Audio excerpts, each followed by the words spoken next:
Okay, so we're going to do a little landscape demonstration today, and I'm going to take you through my process.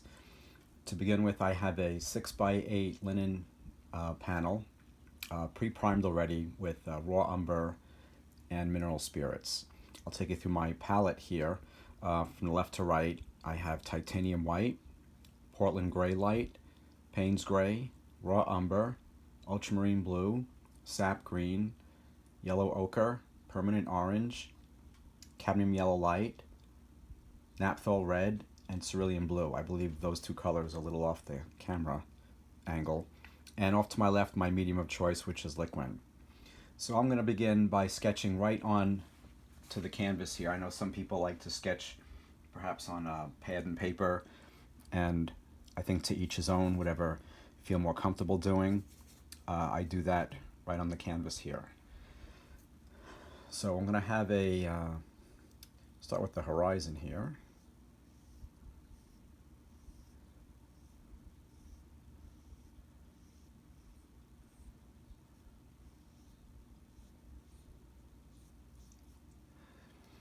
And so the scene I have planned is a landscape, as I said, an open field with a couple of trees and a winding path.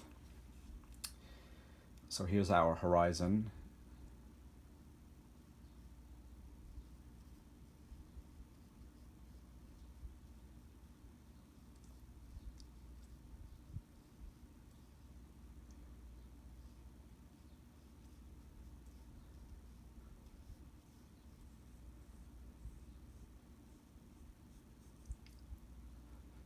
Background trees here.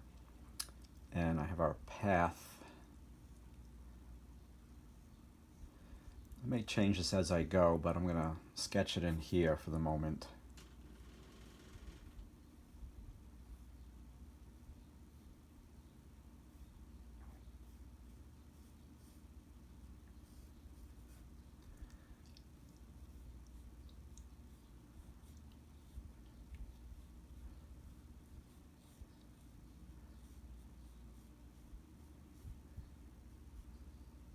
Something like that.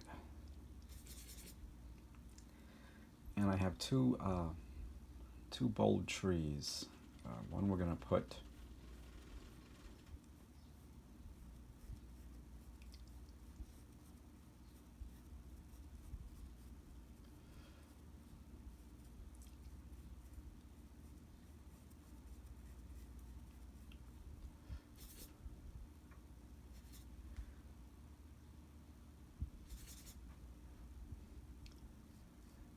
kind of an interesting shaped tree. I think that's what drew me to the scene to begin with.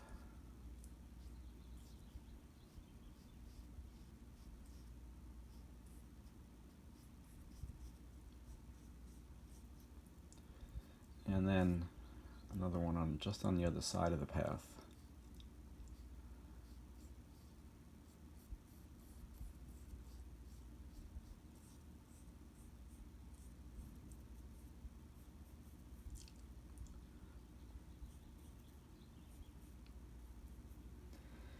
Okay, so I have our scene, open field here with a path, a couple of trees, some background trees, and a blue sky in the background. Very simple. And what I like to do first is to block in with some really thinned out color. I'll use a medium-sized brush or a fairly large size brush to block in as much as I can, as quickly as I can, and as loosely as I can. And I like to do it with thinned out color, as I said. So with the sky, let's just go right to the blue.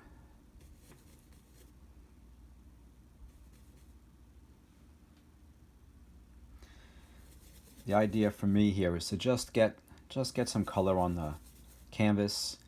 I'm not at this point. I'm not entirely focused on value and color, although I'm trying.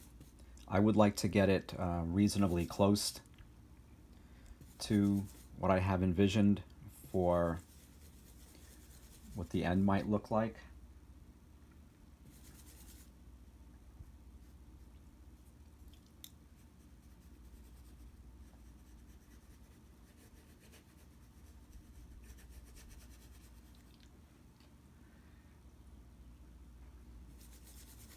Now, some people actually like to block in all their shapes, fill them in. I see nothing wrong with that. It's just not the way I necessarily work.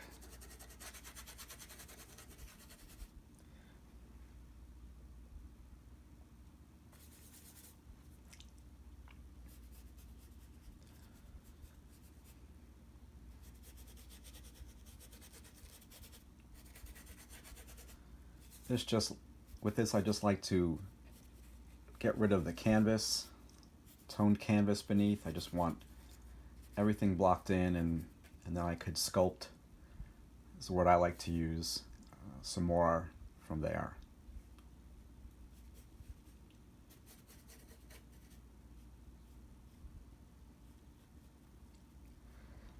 I like the thin,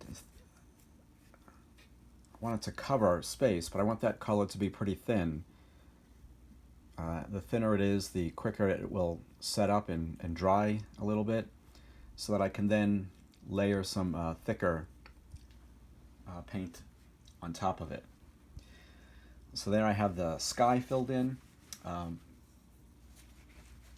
have no more areas of blue. Sometimes I like to work with in terms of colors, so I'll fill all the blue families in first, then perhaps go to the green families, so I'm not constantly making new piles of paint. So I'll go into the background here. So because I was in blue, the background color here is going to be green, but because it's background, I want to push that color green into the background, because as we know, the further something away is, the less detail we're able to see, the less color we're able to see. The yellows fade away, but perhaps, you know, a hint of green.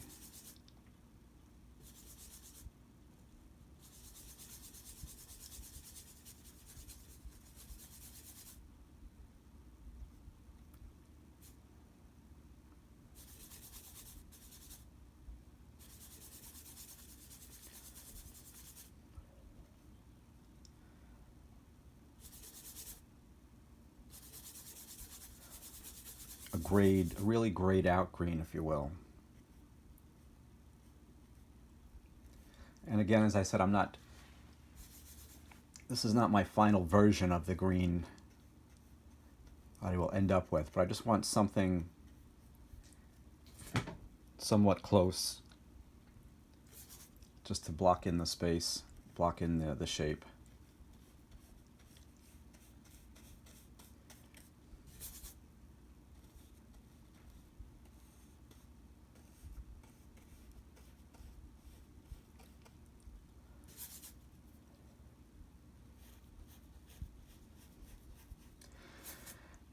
And so obviously, or maybe it's not obvious, but the distant trees here are going to be, they're going to have a couple of different colors and values, because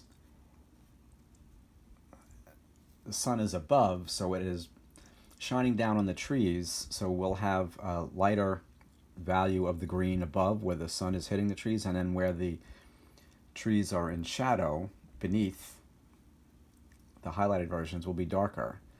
So I'm not, if I start light, too dark here, or if I start with the darker part, then I have a tendency of making these trees a little too dark. So I start with the highlighted shade or value of the colors first. So I have our background trees there. Now I'm going to block in the green of the field, the open field here.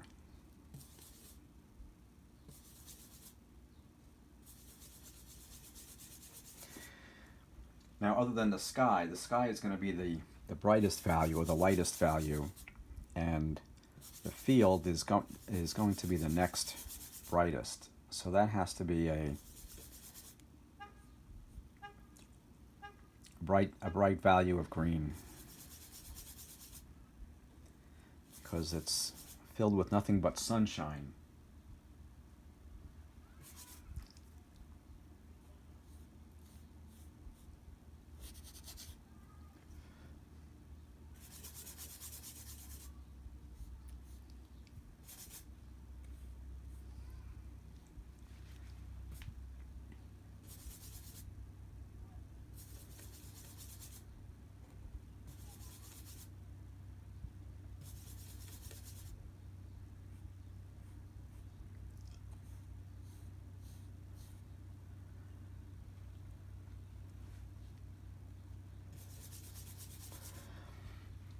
as I start to layer heavier paint afterwards, I will certainly be adding a variety of color into the grass, because an open field is very rarely just the green of the grass. There's a lot of color, a lot going on.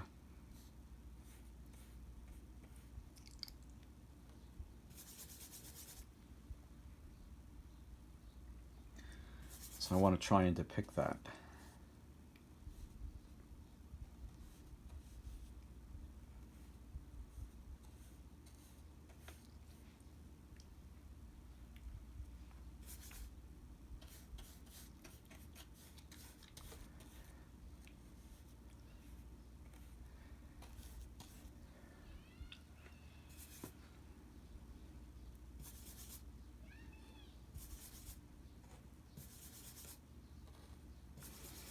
So here is where I'm not too critical about having this green uniform all the way across.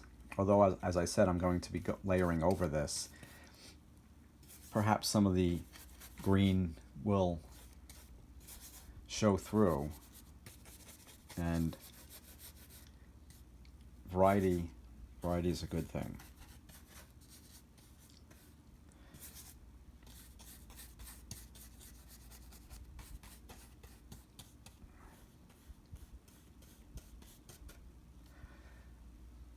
So a nice big boring patch of green. And what I'm also going to do here is I'm going to cast some shadows. This is an open field with a lot of trees, and I envision some trees off to the right here casting a big long shadow across here. So I'm going to indicate that here now by darkening that green.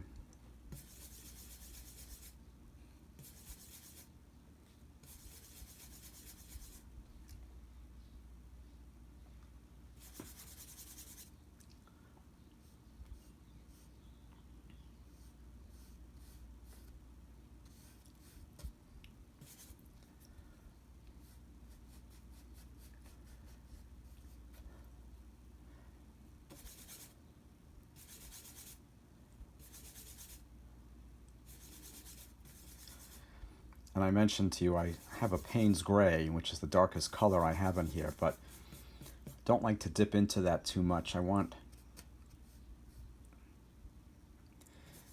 I use a raw umber and an ultramarine and perhaps even a little bit of red, I'll get a pretty dark color that you perhaps might not even be able to differentiate from black.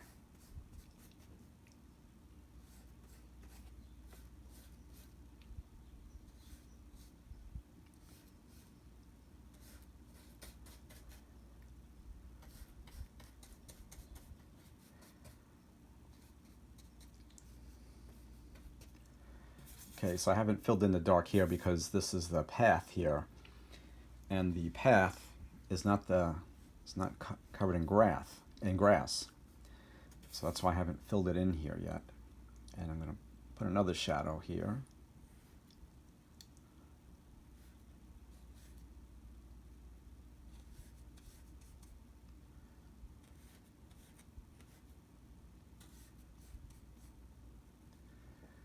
From trees off to the right. So obviously with the shadows this way, the sun is going to be coming from the right. So I will reflect that when I start to layer the highlights on the green back here, on the trees in the background and the trees in the foreground. So now we're going to block in these trees here, and I'm going to start that with a darker green.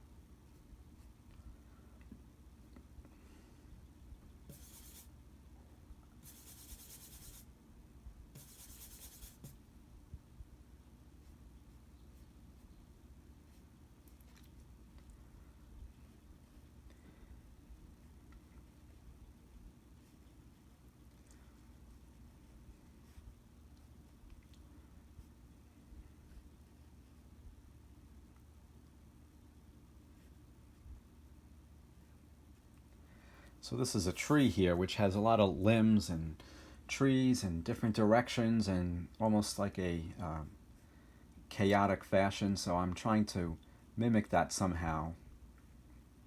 And again, this is not my final version of my drawing. I'm gonna, when I start putting my second pass of heavier, thicker paint over, I'll have more opportunity to shape this tree as well.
Okay, so we have our trees there. Now we're going to block in that path. And that is a somewhat of a grass-covered path, but there is dirt there. So I'm going to indicate the dirt with the, and then as I go in with the heavier layer of paint, I could sculpt that even more accurately.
Okay, something like that. And as I said, that path obviously has to be in shadow as well. So we're going to darken that path right there.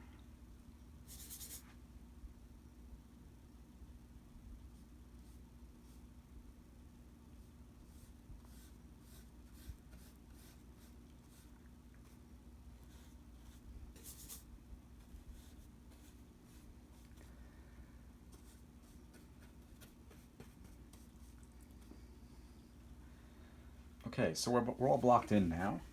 And now's the part that I like to refer to as sculpting,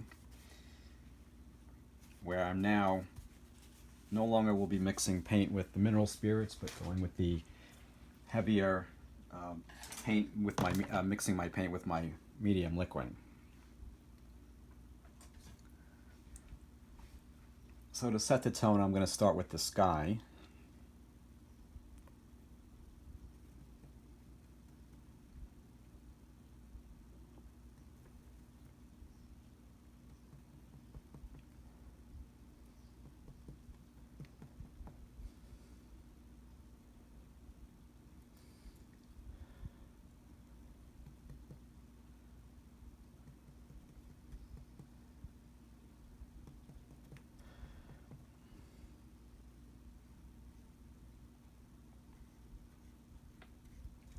So because that paint was pretty thin underneath that first layer, this will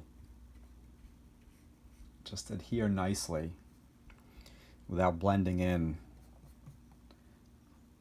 with that thinned out sky underneath.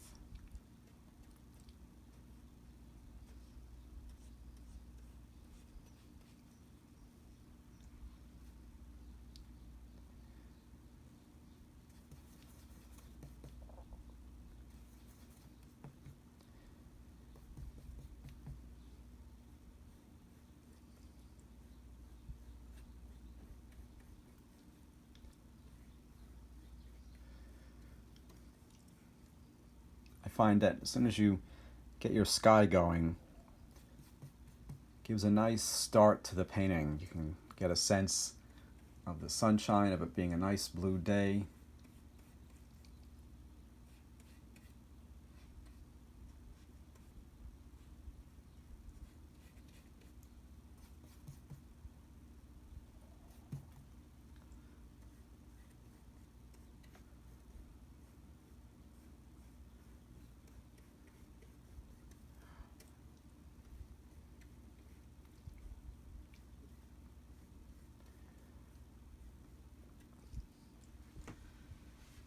I'm also conscientious of my brush strokes here. I don't want a nice even tone of paint or a nice even area of color. Visually, it's more interesting seeing the activity of the brush strokes. I have to remember, I'm not trying to make a photorealistic image. I mean, somebody can certainly try that, but studio might be a better venue for that than as opposed to outdoor painting. Not that it's against a rule or anything like that. It's just outdoor painting is a little more conducive for getting the feel of the scene.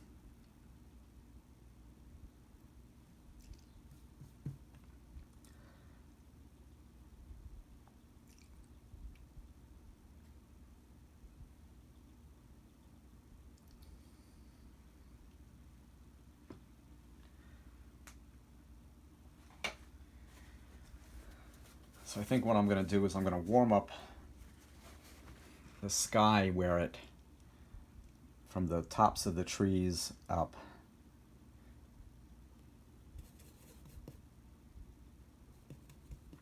I like to give that area a little warmth.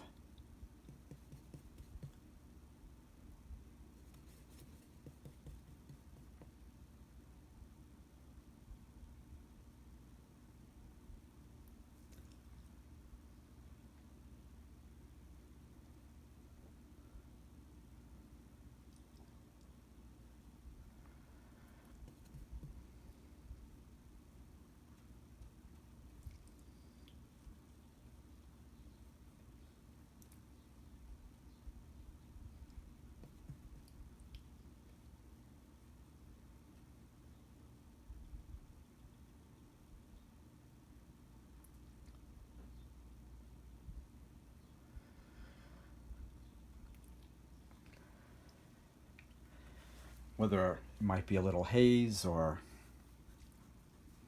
whatever that might be. So I'm going to darken the top of the sky a little more.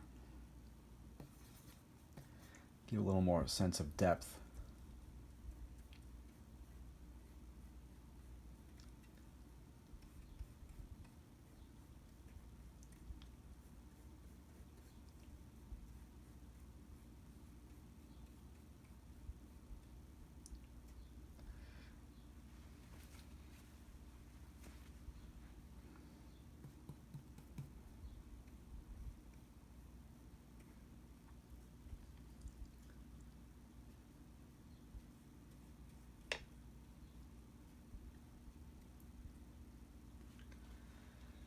Okay, so working from top to bottom, not that that's the way I always work, but again, I think the sky kind of sets the tone, and I like to really, it's personal preference, to try and really give you a sense of depth of looking into the scene. So I want to work on those trees there, make them feel like they're far away. Oh, see, I got some green in my sky here.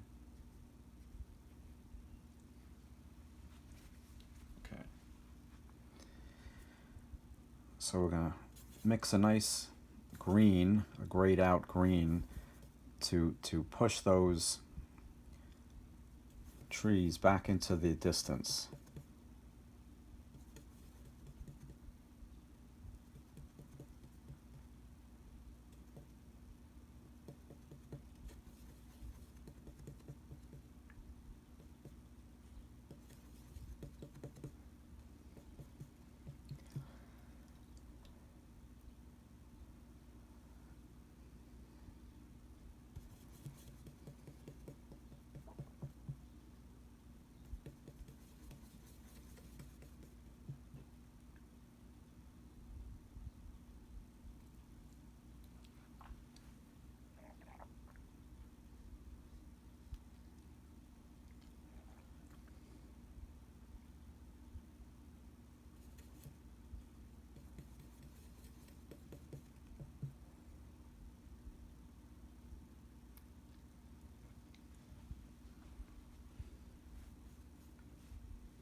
So what I'm also thinking about, as I said, my sun was off to the right here. So I'm envisioning a sky or sun that is coming down in this angle, or rather the sunlight is coming this way. So I'm thinking of that as I'm sculpting these trees.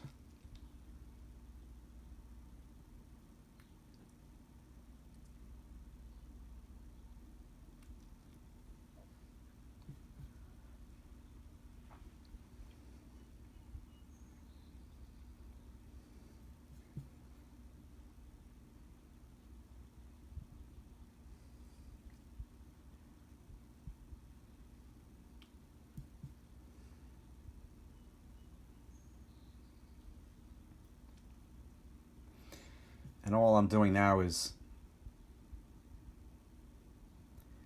sketching in the highlighted parts of these trees. I'm going to go in and put the shadowed version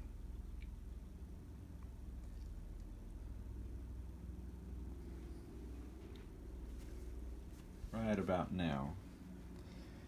So I need a color that would reflect the areas that are in shadow. And again, we're not going to see a lot of green there. I often find it ends up being on the purple side.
So there, so we have some trees that are set back there with our grayed out green, and there'll be some more sculpting needed to do here, perhaps playing with edges and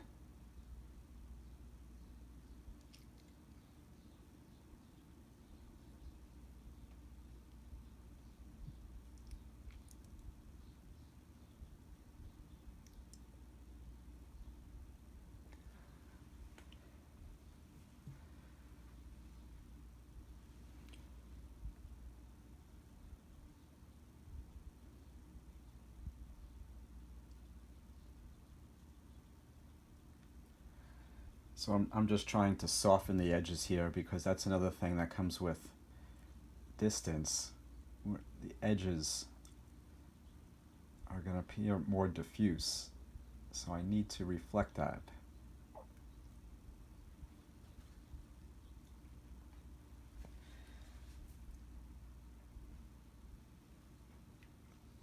Okay, so let's get some more livelier green in that open field.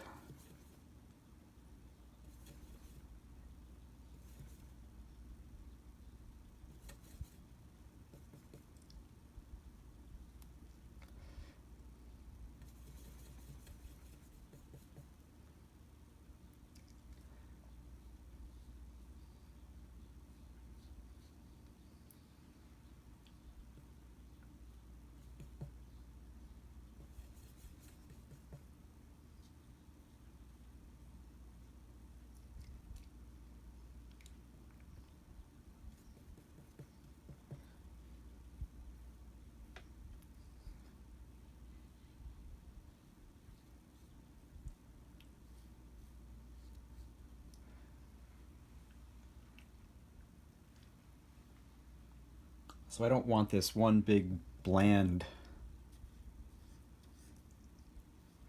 area of green. So I'm very conscientious of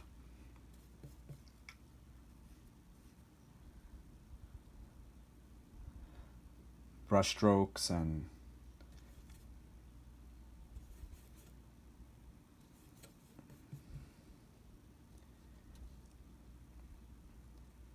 if I'm constantly mixing my greens as I place them on here, each time I'm not getting the same exact version as the previous time I mixed it. Close in the family, and that's going to help me also create that variety.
I'm going to sculpt these shadows a little bit instead of just one big block of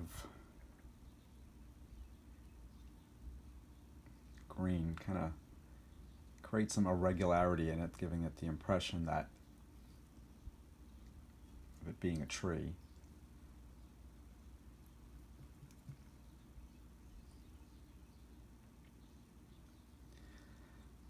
Edges come into play again here. I don't necessarily want hard edges.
Okay, I might tweak those shadows a bit now, but I'm going to move away and get to those trees in the background,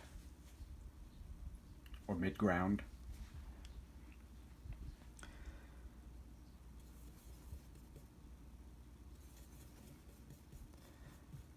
So we'll draw those sunlit areas of the trees.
So with that thinned out paint underneath, it makes it very effective at laying heavier paint on top and getting not a lot of mixing of the two.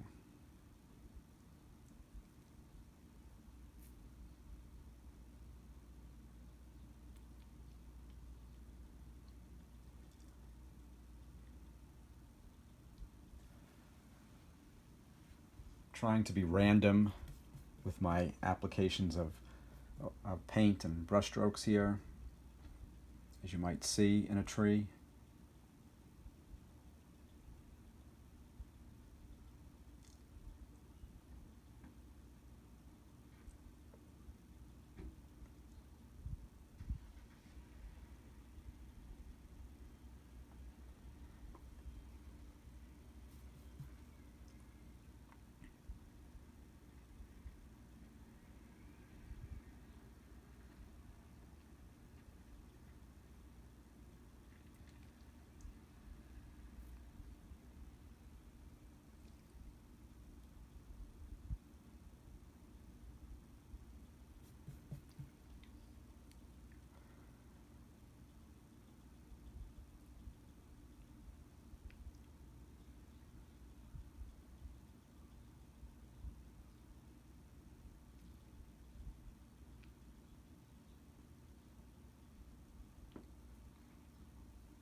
Okay, let me get into the other tree here.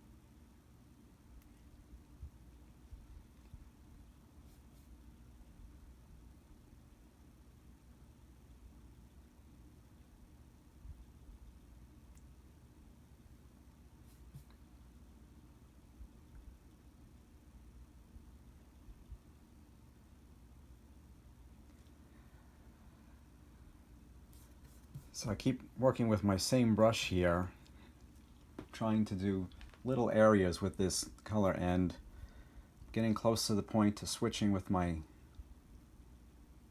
smaller brush. I don't want to get too detail oriented here, but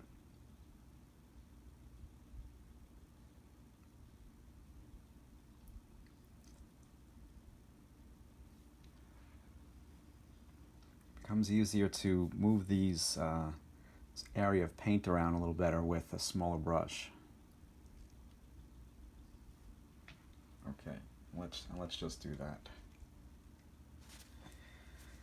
So sculpting the trees is going to involve perhaps blending some blue of the sky.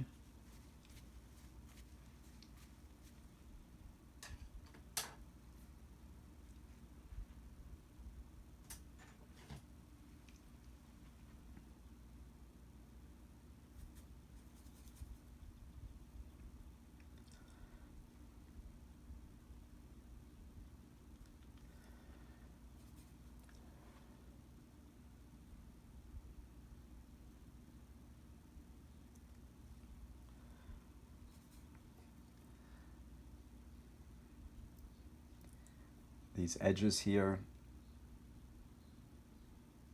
take away from the effect of the tree.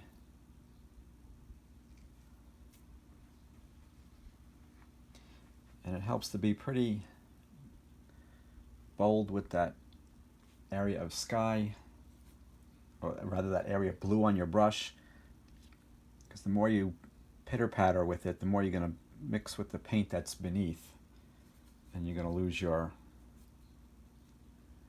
sky color on your brush.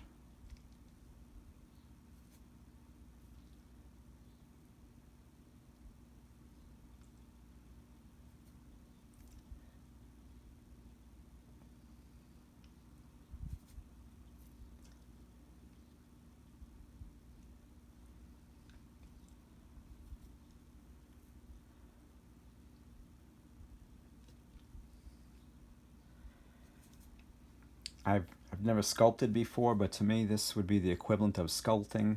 You're just doing it with paint. Applying paint, taking off paint, applying a certain color, taking off a certain color.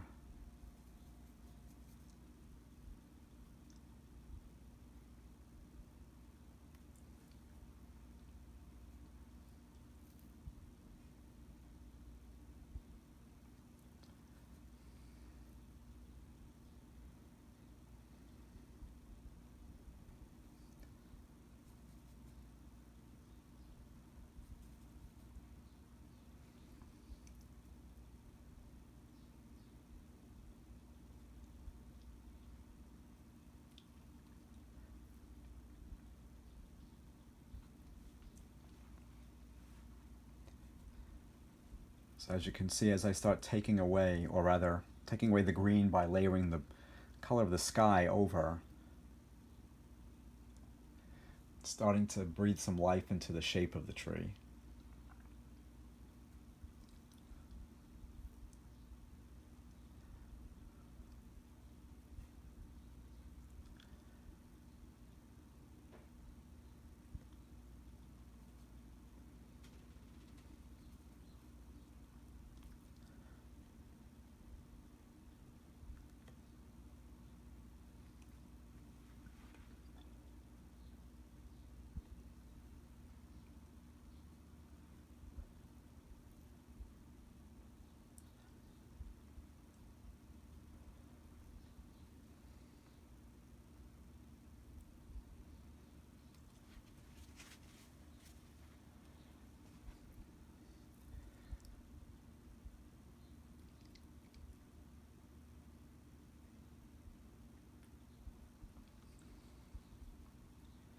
Layering the sky blue over it kind of gives that feel of having some individual branches up there.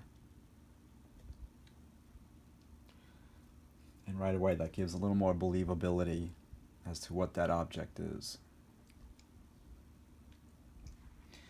And then we'll sculpt some more in terms of the lighter portions of the tree and the darker portions of the tree. The lighter green where the sun is hitting it, and the darker green where there's shadow.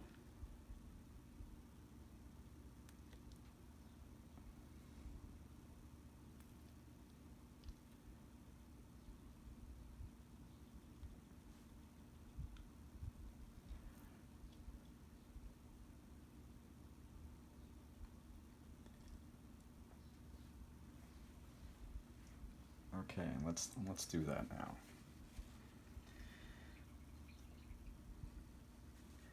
So with the sun being, obviously the sun is coming across this way, casting a shadow across here. So we're going to have brighter green or lighter valued green here and here, and it's also going to be above, and each limb will be brighter than the underside of the limb. So if I can indicate that, I'll go a long way in convincing the viewer that this is a tree and that the sun is shining on it.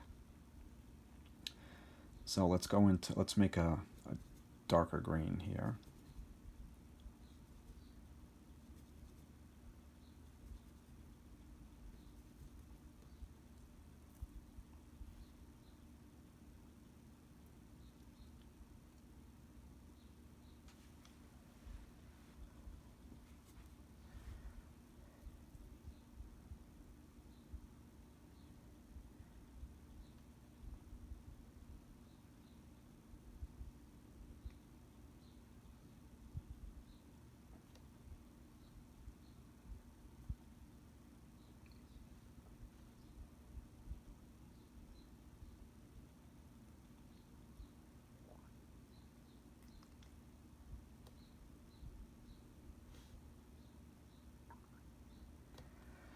As soon as I can put a darker green underneath those limbs that are way out from the trunk of the tree, the more it becomes believable as to what it is.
This tree might look a bit surreal, but I assure you, it is as it seems.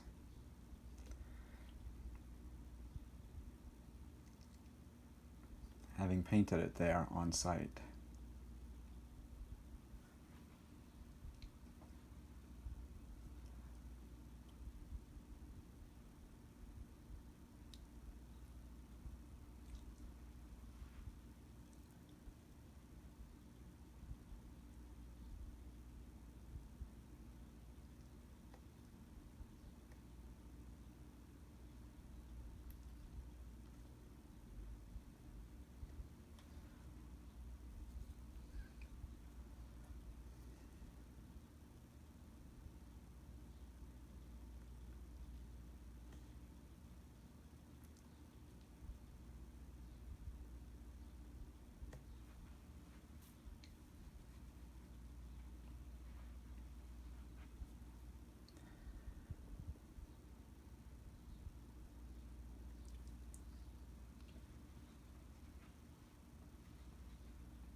Okay, so in sculpting this tree, I'm going to continue to bounce back and forth between that darker green and the lighter green.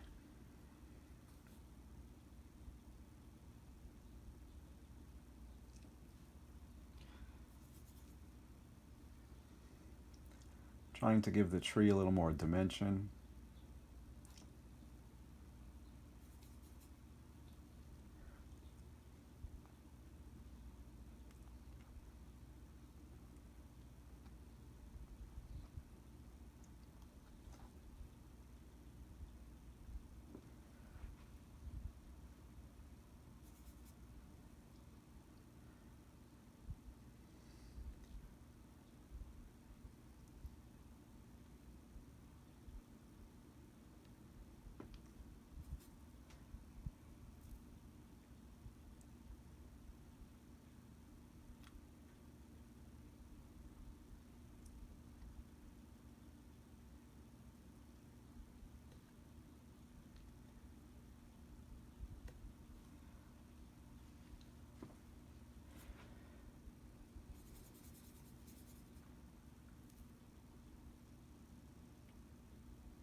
Okay, let's work on that path a little bit.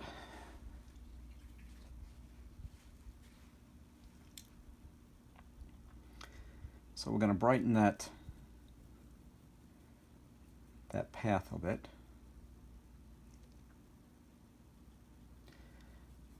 want to go too bright because it is dirt.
Okay, we got to put a little, maybe not a little, but we have to put a shadow down for this tree here.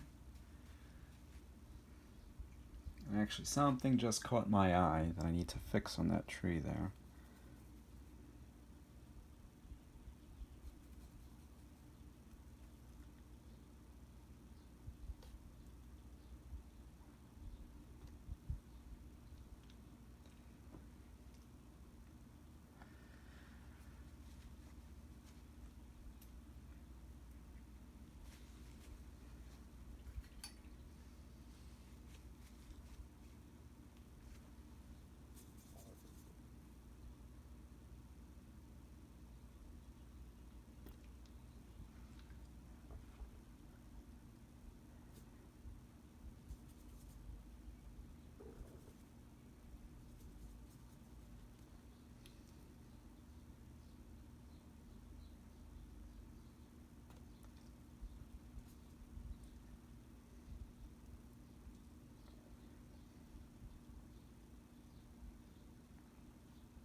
The shape of the tree was a little too symmetrical.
Okay, so as I said, we're going to put a shadow here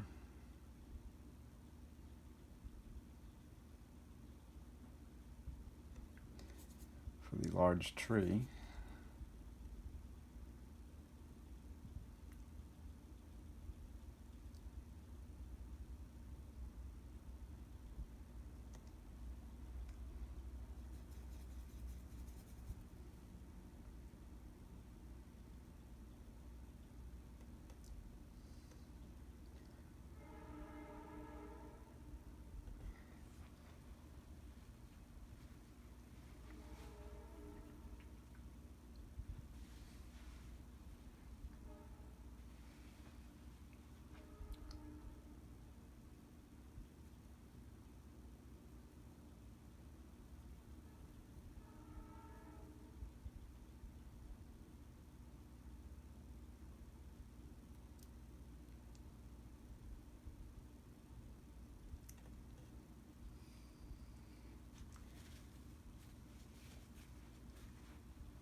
Perfectionist in me wants to keep working on that tree back there, and I'm going to spend just a little time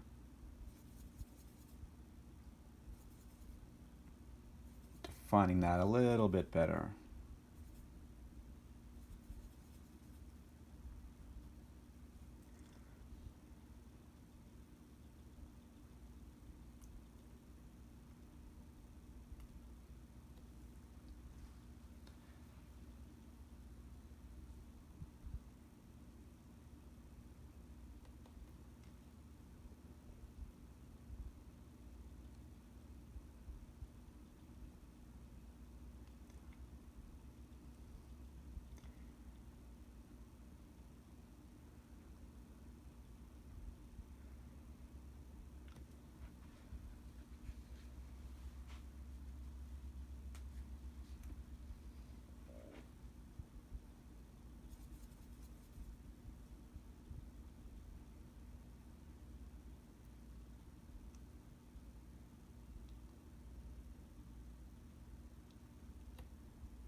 All right, so we're gonna call it quits right there. Oh, maybe a couple.